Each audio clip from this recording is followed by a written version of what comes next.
those sheep travel way up across the top of that mountain. Yeah. Way back, and we have a bog across the top, so you mightn't go there today because your shoes aren't. Yeah, they're already done. Yeah. So in bygone days, in my grandfather's time and my father's time, and really when I was a child, we cut turf from the bog here. Okay. And brought it down through.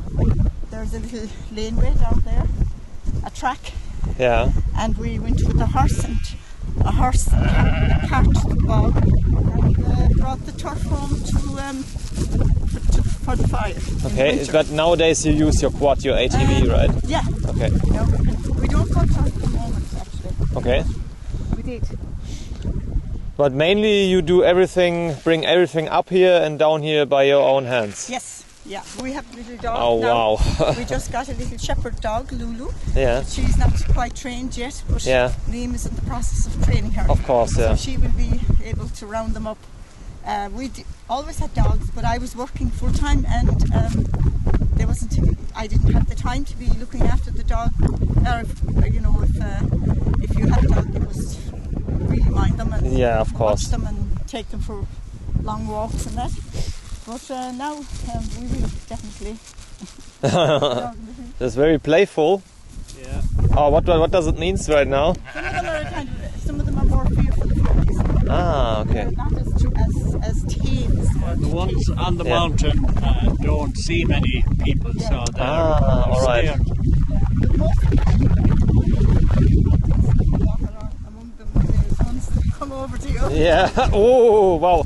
Yeah, now I feel while we're on the mountains here, the wind is like changing dramatically. It is. So you see the sea better here now. Yeah, it's like amazing. It's like and the top of the mountain over there, across the Blue Mountain. Oh, sorry. Sorry. I mean this right there. Caherconry, which is one of the highest mountains in the peninsula. It's I think over 2,700 feet above sea level. And the story was that the High King of Munster, Curie MacDora, used to live. Curie MacDora. Yeah, I think I passed this hill when I came here. Yeah. I made pictures up there. Yeah, he used to live, and he had his castle on top of the mountain. The name of the monster was. The name of the king. The king. I thought it was a monster. The king of Munster. Munster. Okay. Yeah. As in the whole province. Yeah. Was Curie MacDora, and he fell in love with a Manx a princess called Blonid. Yeah. And Cuchulainn was in love with Blonid as well. So there's a great story about Cuchulainn, Blonid, and Curie MacDora, and the whole plight of the young girl married to the old man at the top of the mountain, and Cuchulainn. You can finish the story, Vincent. I think the good part of it is when the old man fell asleep, the young girl got a bucket of milk and she threw it into the stream. She milked her cow through a bottomless bucket. Oh. Yeah. And the milk ran down the mountainside. And there's a river today called the Fionn Gloss River, the White River. White River. And when that was a sign for Cuchulainn that the old man was asleep, and Cuchulainn came and took the girl with him. But there was a sad ending because he's one of his trusted druids with Blonid, and he pushed them off a cliff. Oh yeah, every ancient tale ends with death or murder or something like this. That's true. Yeah. So we'll talk a little bit more.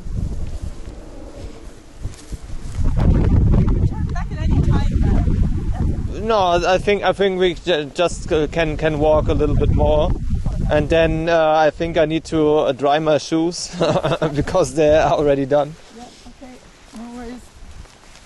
No, the Wellington boots of this. Yeah, I know what it is. Actually, I didn't knew that you call it here Wellington boots.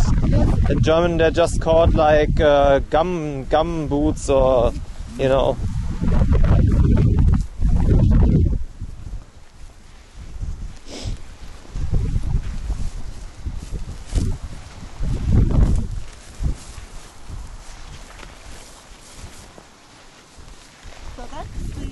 That's the gorse, which is very good for the sheep. You mean the yellow, or Yellow. what is it called? What is it called? It's called gorse. Garse. It's a European plant. It was brought in to provide a barrier between farmers' fields. Yeah, It's very prickly, yeah. but it's become a pest. It's running up the hills. Nowadays you don't use this because you have barbed wire and fences. Of course, yeah. So it's a pest now. Yeah. And, trying to eradicate it. Of course, yeah. Oh, I still like it. I mean, it looks nice, but yeah. It's a pest. The sheep still eat it. But in olden times it was very useful for the horses. They had what they call a furze. Another word for it is furze. Yeah. And they had a furze cutting machine where they put in the gorse into the machine and it got mangled down to be edible, and the horse would eat it. Oh, okay. There are no horses nowadays. Well, everything was used in the old days. Yeah. You know, there was a use for everything. So if petrol gets very expensive and the oil becomes depleted, we'll go back to the horses. Yeah. Well, Brigid, you see this track? Yeah. This was cut for the horse and cart so that it could bring the fuel down from her bog. Ah, And see. we were very self-sufficient. So this is your tracks which you use with the ATV. Yeah, I still use it. You can see my Yeah. track there.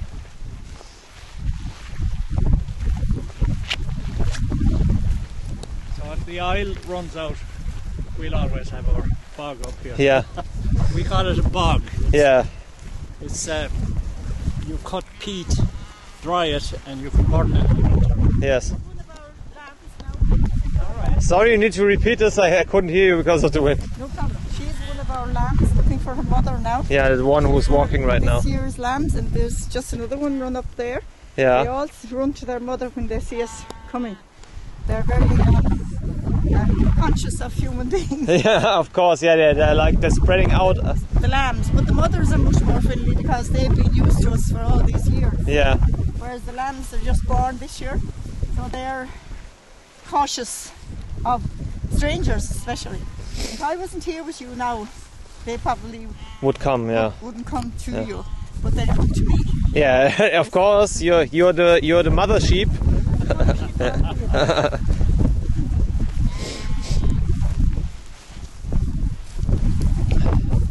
But do you bring those sheep sometimes to the butcher as well, or like to the slaughterhouse sometimes? We bring them to market. To market, yeah. Okay. The males, and you keep the females for breeding, Okay. so that we will have more lambs into the future.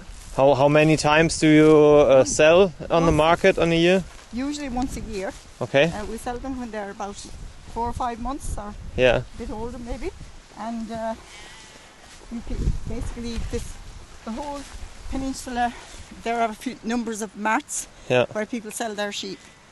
But we have a little fair in the village, which is actually coming up next Wednesday as it happens, and people still bring sheep to sell at the roadside, as it was done in the time of Lord Ventry. He was the man that started Camp Fair because he brought the sheep from Scotland and he bought those first Scots breed here and started a fair in the local village here. Yeah, actually, I missed a couple of markets and fairs, just like a day or like a couple of days. Yes. Many people told me like, "Oh, you have to go there," but I say like, "No, I need to keep on with my circle around Ireland." But yeah, now we can see the pest, what Vincent called it. Yes. I just don't know what it is right now in German. Well, what happens really is that in Ireland there are certain times of the year when the government allow people to burn part of their mountains, so as that you can eradicate some of that stuff, so that there'll be more grass. Can't you use it for anything, or like for is there any usage? Well, the animals can only animals nibble the top Of course, yeah, a few centimeters. because of the it's too prickly. the thorns. Yeah. Well, everything, I suppose, there's a matter of balance in everything, and what happens is in the olden days, the older farmers, especially in the younger farmers now probably will have to do it. Would burn a little patch of the mountain every year. Yeah. And they would eradicate some of the gorse, and then they would burn another patch the next year. So it was done in a controlled manner. Yes. Well, at least it's good for something. The spiders. Yeah, spiders have a good home. yeah, I know. Everything has a use. Yeah. But there was never any plant or shrub or anything in nature that wasn't there for a reason. So. Yeah. Sometimes if I think about mosquitoes or wasps, I don't know what they're there for, right? Bees are supposed to be. Yeah, the bees. I said like wasps. Bees. I mean, I have also an agricultural background, so I know what bees are good for. What's the use for wasps? Well, the wasps are pollinators. No. Yeah. They eating up like corpses and stuff, right? Yeah. They eat my apples too. Yeah, of course, like pears, apples. They're crazy about it. Yes, for sure. Well, if we were to continue now, we'd go to the bog, but it's probably too far for you to go today. Yeah. It's very wet. When we're doing our shepherd's walk, we go way up to the top with the people. Yeah. The experience, which is a good. But right now you have already a recorded experience. You can show people like, hey, that's what you can get when you book the experience. I know. So we will walk up to the stone they have called. Yeah. So is this a circle we're walking, or are we walking the same way back? Walk down.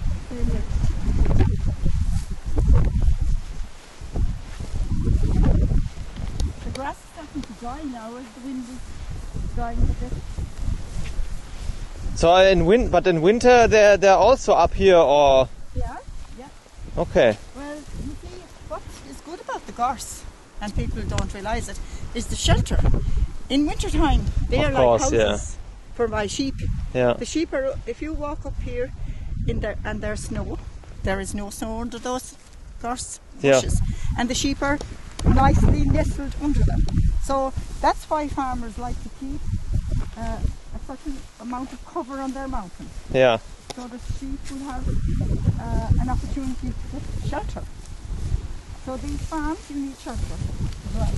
Yeah, of course, These are the last trees now, because we're up on the mountain. The holly is about the only tree which will survive. It's a very old one, by the way. An old one. Yeah. There's another one there.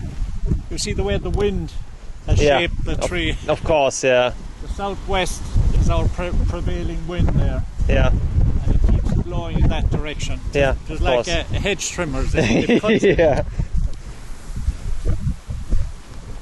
But yeah, you see the grass is way higher here. It's a different kind of grass. It's a rough. You see, the sheep are eating it. Yeah. But very little. They just nibble because their stomachs are hardly able to digest that. Yeah, of course. Okay, I understand. Oh, sorry. Oh wow. Okay, this is probably really too deep for my shoes right now. Follow me now. Follow Vincent. You won't get too We much have sheep anyway. paths here where the sheep walk. I think like a sheep. Yeah. Yeah, but there are already everywhere little potholes with water in it. Well, there was a lot of rain in recent times. Yeah. Well, on the top of the mountain there will be heather on that. And it's very good. The meat from the sheep now in these localities is very tasty. Of course, yeah. It's more stronger, or it's sweeter. Oh. That's what they tell us. That's what I think myself, and that's what other people think. People who don't, I would be very familiar with it. Yeah. People who wouldn't be familiar with, that would be eating different types of meat, would tell us that it's very sweet in comparison with other meat. Okay. So Yeah. the stones over here, the stone across there. That's the more old, the older stone, Standing stone. the eldest one. Down here in this. Yeah, the view is just.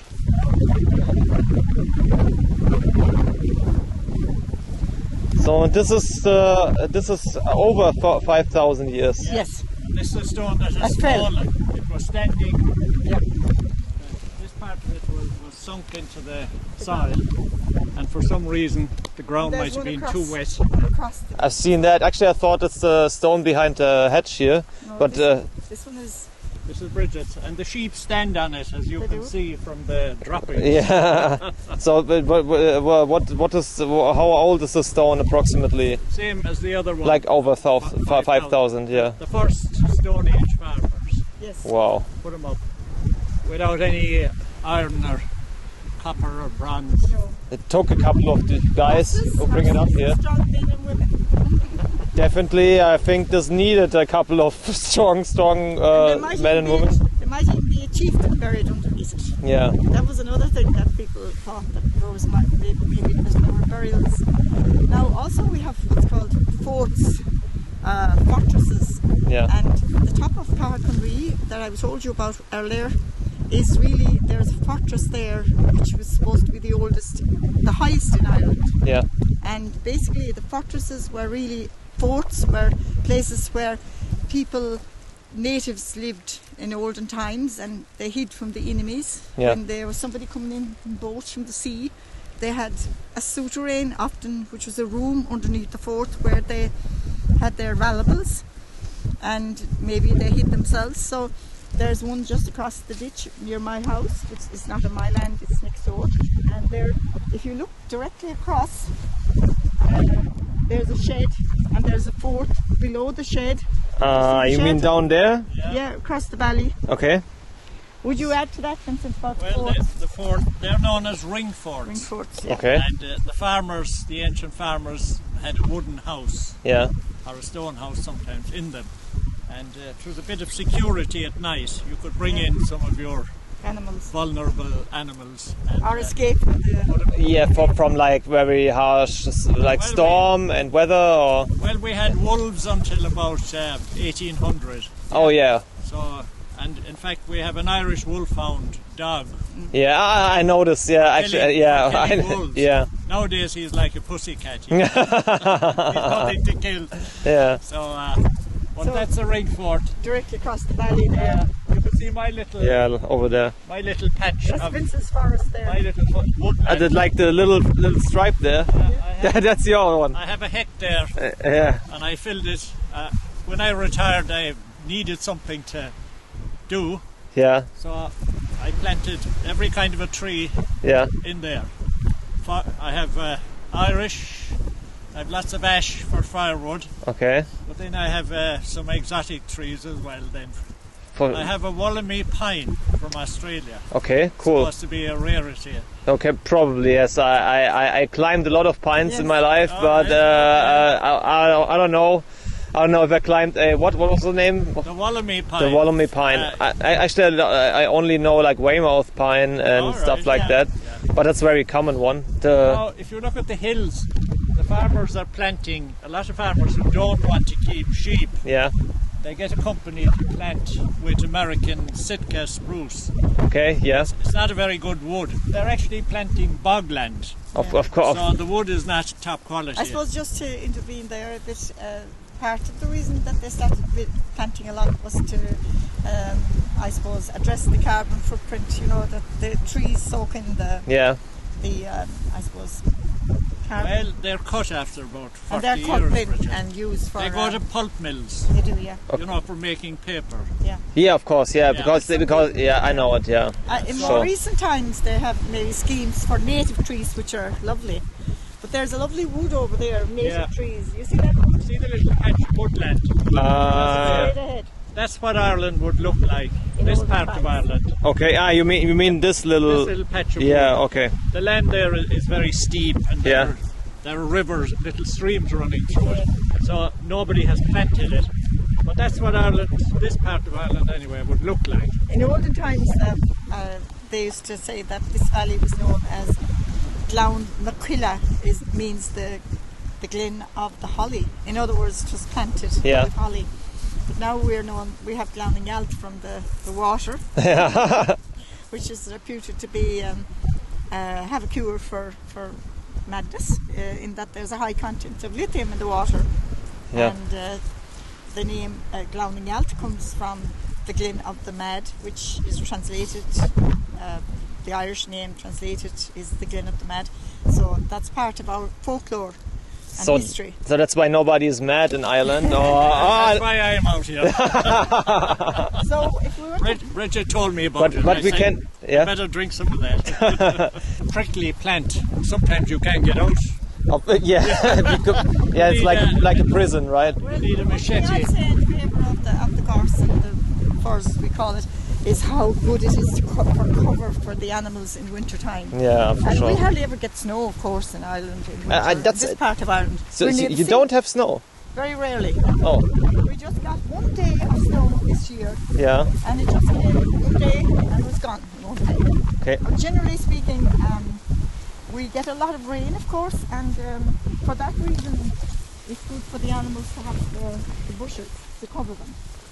We, of course, the sheep are very lucky with their fleece of wool. The fleece of wool is like a coat in wintertime. Yeah. And the inside of the fleece has lanolin, which is like an oil, and it keeps them dry. And the lanolin, you know what they also use it for? Oh, whoa!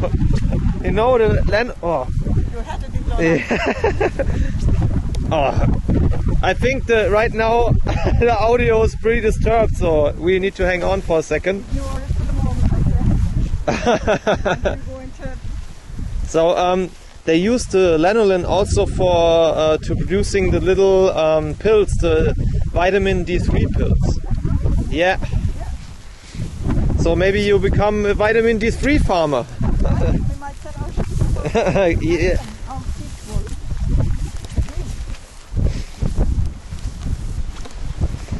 So Sheep is a hefted animal. Hefted as in they keep to a certain part of the mountain. yeah, For instance, if a sheep is up on top near the bog there, yeah, or the red linn or whatever, we call them down darrock, down dove. We have Irish names for our areas. of course, yeah, of course.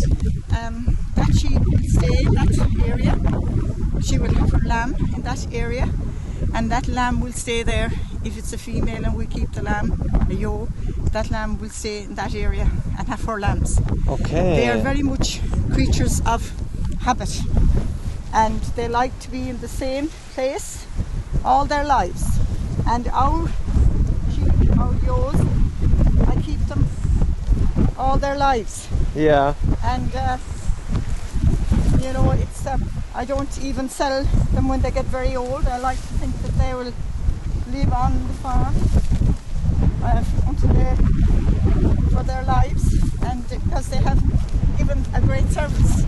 Of course, yeah. They have given us lambs. It's a little bit similar to humans, Yes. isn't it? I mean, of course, the humans, they travel, but they are also humans who like to stay at their place, and they're absolutely good with it. The sheep would even come home if you sold a sheep to a neighbour in the old days where there was no wire in the mountain. Yeah. That sheep could come back home. Yeah, really. Yeah. So I've heard, it every time finds its way back. yes. They can cross a number of mountains. Ah. Nowadays that doesn't happen much because there's wire in the mountain. Yeah. They won't be able to go through. But my father used to say that in olden times, if you sold the sheep to somebody in Dingle, maybe near enough to the top of the mountain, Yeah. that sheep would come along the mountain. Okay. Like a dog. The dog will come home if you just... Yeah, but not about a far distance, right? No. Well, my father used to tell a story of he went to Dingle Fair one day with sheep, and he walked the sheep to Dingle Fair. They used to walk the sheep and cattle to Dingle Fair from here, Yes. and to Castle Gregory Fair, and on the Skull Fair. And he had his dog with him, a sheepdog. And in the course of the day, the sheepdog got a bit lost in the crowd of people, Yeah. and sheep, and etc. So he came home that evening. He couldn't find his dog when he was coming home. And when he was asleep in bed, about 5 in the morning, he heard all the banging at the door. The sheepdog was outside the door, coming all the way from Dingle. That's a true story. Oh wow. Yeah, well how far Dingle is, like how many kilometers? 20 miles. Like 20, that's 20 miles. Okay. That dog came home, but he probably came across mountains and yeah. all that goes with it. Yeah, well, it's funny because it's true.